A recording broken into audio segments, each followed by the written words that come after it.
क्या आप जानते हैं, एक बच्चे ने शिवलिंग पर चढ़कर फल तोड़ लिया, लेकिन महादेव ने उसे सजा देने की बजाय कुछ और ही कर दिया।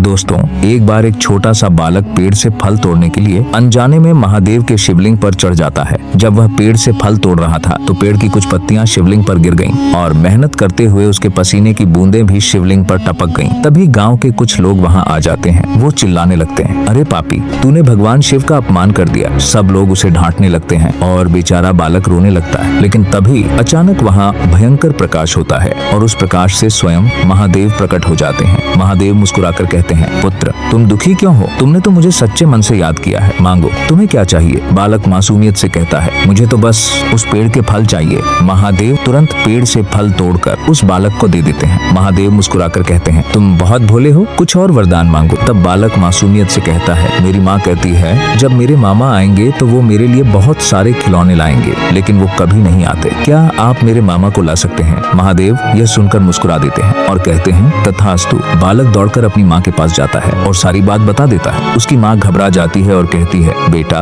तुम्हारे मामा तो बहुत साल पहले ही मर चुके हैं। लेकिन तभी घर के दरवाजे पर एक आदमी खिलौनों से भरी टोकरी लेकर खड़ा होता है। वो कहता है, बेटा, मैं तुम्हारा मामा हूँ। बालक खुश हो जाता है, लेकिन उसकी माँ तुरंत समझ जाती है कि यह कोई और नहीं, साक्षात महादेव ही है जो अपने भोले भक्त की इच्छा पूरी करने आए हैं। कहते हैं, महादेव को बड़ी पूजा नहीं, बस भोले मन की सच्ची भक्ति पसंद है। अगर आप भी महादेव में विश्वास रखते हैं तो कमेंट में जरूर लिखें, ओम नमः शिवाय।